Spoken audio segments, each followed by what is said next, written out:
Hello, what is going on today, YouTube? It is your host, BigHasdog, and today, as the title suggests, I'm going to be showing you guys some Gjallarhorn gameplay. We're back here on Mars again. I just recently used a heavy ammo consumable, so that way I can have the Gjallarhorn ready for you guys.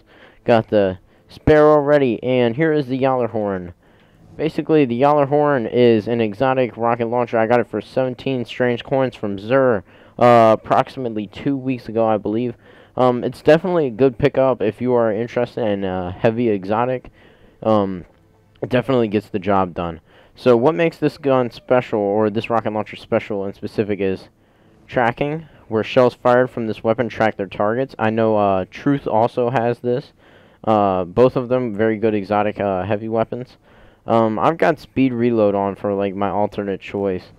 And then it has Wolfpack rounds, the real bang for your buck.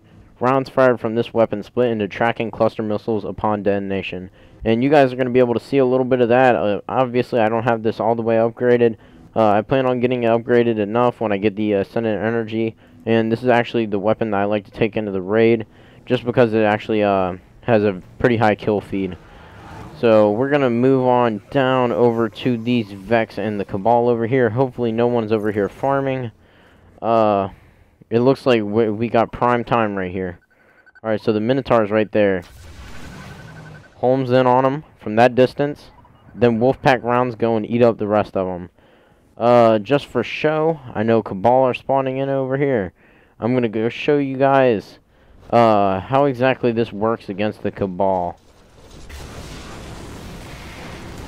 Alright, so basically they're all running out into combat with the Vex because they have some kind of sworn war, which we won't know about because the story doesn't cover it at this point. Alright, so basically I think I picked up 2 kills with that one. It definitely depends on how close the enemy are to each other, based upon how many enemies it kills, like with the Wolfpack rounds. Most of the time it's just for damage dealing and damage output. Maybe to weaken some shields or something. Here, I'll show you guys on another cluster of enemies. I tend not to show you guys on really big clusters because obviously anything of high power and blast radius is going to kill a whole bunch of enemies in a confined space, such as your super if you're playing as the Titan or the Warlock with the Nova Bomb. In here, I'll show you guys. So I hit him with that one. Wolfpack rounds eat up the other guys. So you're definitely going to get a pretty good kill feed out of this. Pretty substantial blast radius, I think, at least. Here, I'll shoot one more off at him. Alright. So that pretty much just ate up 3 guys right there, too. And these guys weren't even near each other. As you can see, one of them died here, one of them died there, and one of them died over here. And he looks like he's partying on right now. But, basically, you're going to get a pretty widespread blast radius out of these Wolfpack rounds. And they're definitely worth spending the strange coins if he ever does bring that back again. Or even if you just pick it up as a pick-me-up, it's definitely worth investing the time in. But I'm going to head back to orbit real quick, and I'm going to hop right into a Clash gameplay mode just so I can show you guys what the Gjallarhorn does in action.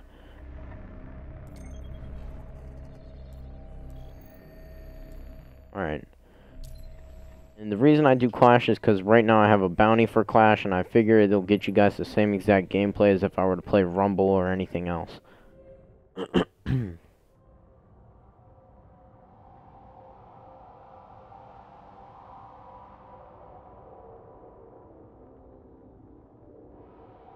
See, sometimes I like to cut this kind of stuff out, the boring part in between levels and stuff like that.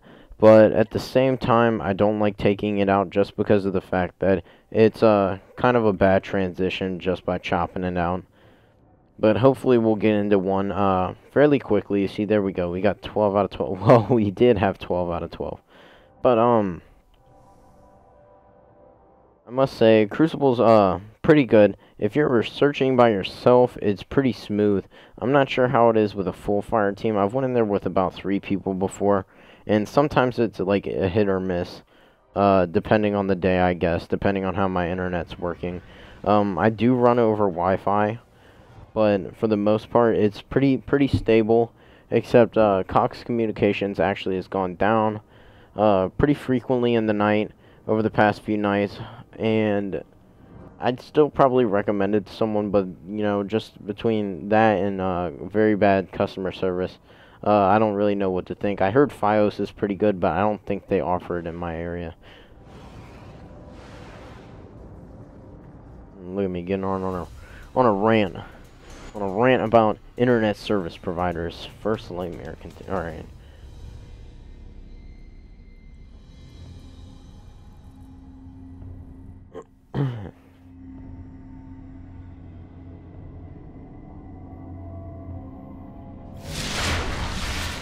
Flash.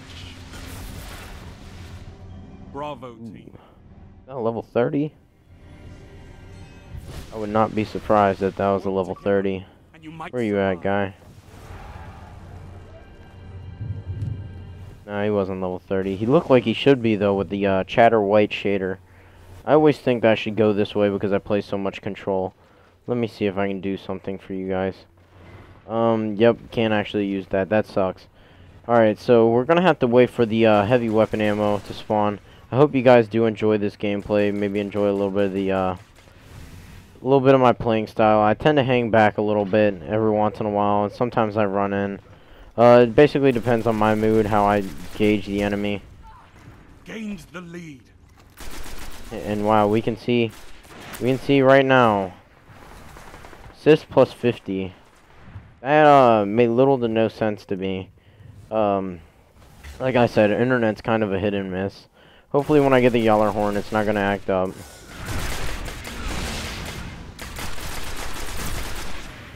Not necessarily when I get the Gjallarhorn, but when I get ammo for the Gjallarhorn. See, I think we can all tell here that that was kind of BS. Should probably go camp the heavy ammo, as much as I hate to say it. It's kind of hard making a any kind of gameplay footage about the Gjallarhorn just because of the fact that it is a heavy weapon. I gotta wait for the ammo. Suros was a lot easier to make a video for. But next week, just for a heads up, you guys, if you check on my about section on my page, I actually have a list of possible videos I'm going to be doing and videos that are for certain going to come out. And I'm going to say approximated times just because I'm not quite sure. Heavy ammo on the way. Heavy ammo on the way. If I can fend this dude off. Ooh, I got lucky. He missed the knife. Heavy ammo available. Alright, so here we go. We got the Gjallarhorn in our hands. We're about to see what kind of damage it does against people on Crucible. It's pretty much going to be a close comparison. Alright, and of course I missed with the damn homing. Oh my goodness. I look so bad right now. I really probably shouldn't have even tried that. Our guy on the pike could handle it. I hope they weren't fighting over the interceptor, though. This is going to really make this a real bitch. I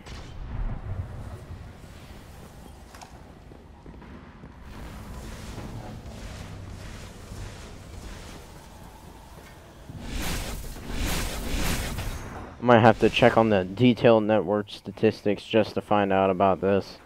I apologize for the gameplay at this point. I would make the video over again, but based upon time constraints, not sure how much I'm vibing that.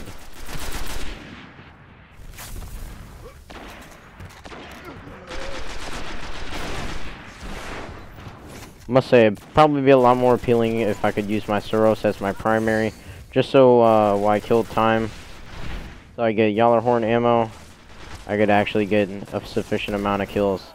Alright, so there we go.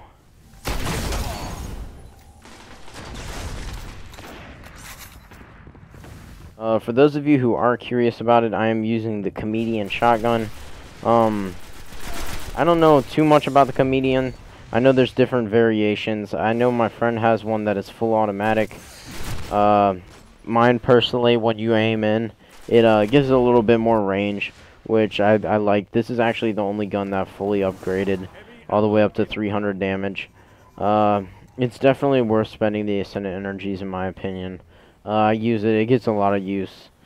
I think he said something about heavy ammo. Yep, he did.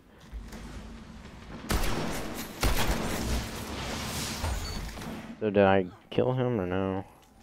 Guess I did kill him, but I only got one shot. That kind of sucks considering this is a double shell. Alright, let's just try and get a kill here. We're going to find out if there's any guys in the near vicinity. Hopefully I don't get sniped running to a position.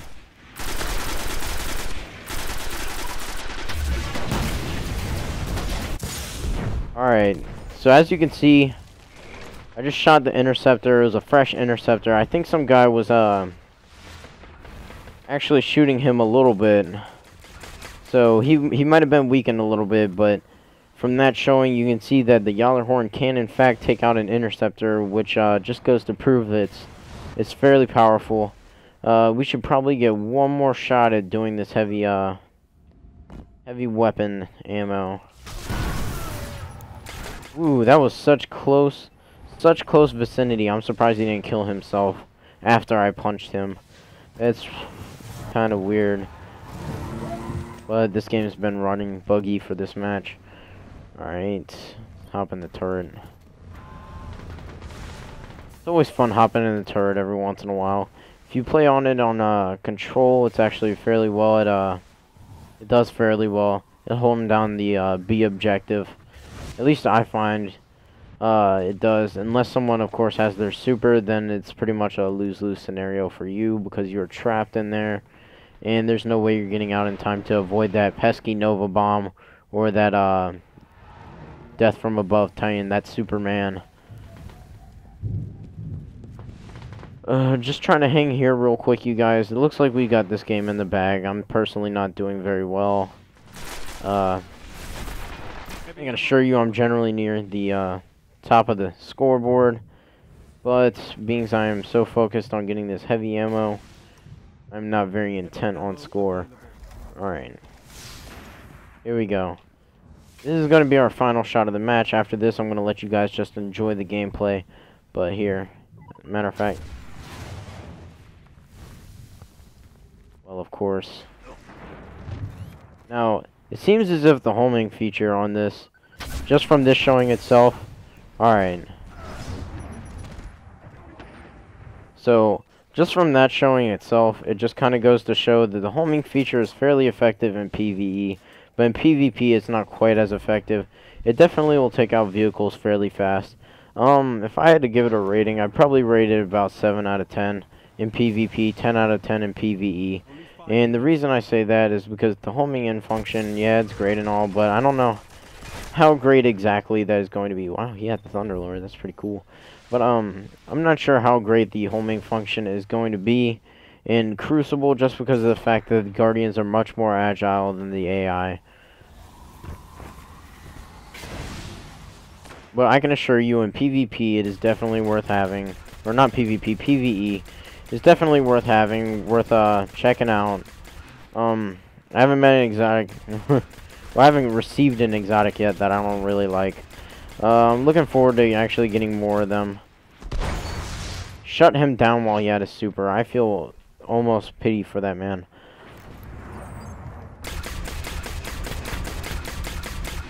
As you can see, the Suros is like all powerful.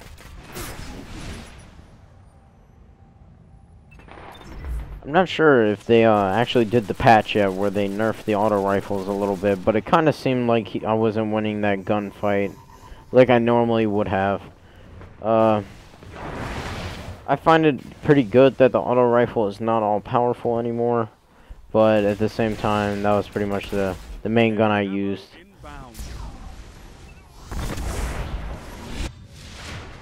Feels as if I want to take my gaming to the next level. I feel as if what I'm gonna have to do is, ooh, he has the icebreaker too.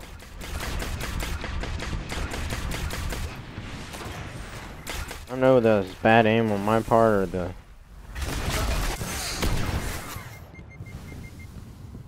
Ooh, I don't know if they got him. Yeah, they did get him. Anyways, yeah, I feel like if I want to take my gaming to the next level, then I need to learn how to play according to a different style. Right now it seems like I'm kind of one-sided with what I do. I have one-track mind. I generally try and save my super for big rooms, for clearing those out. I feel like in Clash that's definitely got to be a different strategy altogether, just because of the fact that you don't find big clusters like you do in Control. I feel like this game is a thinking man's game. Oh no. I really did not mean to do that. That was, oh my gosh. Snooze you lose, motherfucker.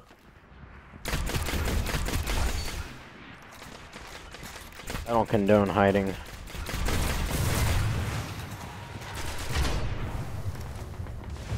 I don't condone vehicles in this game either. Kind of, as one might say, chody.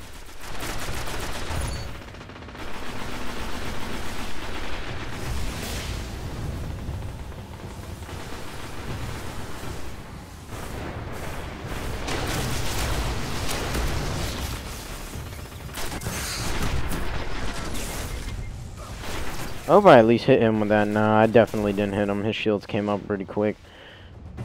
Alright, well, surprisingly, every time I carry my team, we end up losing. But every time I do mediocre, we end up winning. I'm not quite sure how that works, but I'm fairly satisfied, to say the least. I hope you guys really did enjoy this video. I'm sorry that I ended up clutching up the moment that I got the ammo at first. If you really think about it, it wasn't only me, it was also the fact that the homing function did not work as well. I'm just kidding, it was mostly me. But, see, contacting Destiny servers, without a doubt, without fail. But we're leaving matchmaking anyways. But yeah, I'm definitely sorry about that. I hope you guys got a decent overview of how the Gjallarhorn works in PvP. I know PvE, there's not much more to it than the fact that it just homes in and marks all types of shit. PvP, be a little bit more careful with it. Definitely, it's probably good against the enemies that aren't expecting you so much more so, and that are at a longer distance because you know, the home in feature.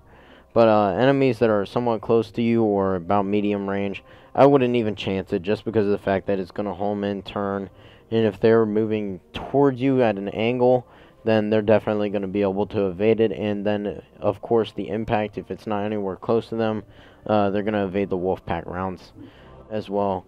But like I said, I hope you guys enjoyed the video. I'd appreciate any kind of feedback that you guys can possibly give so I can keep on improving these videos for you. And please continue to like, comment, and subscribe. Peace.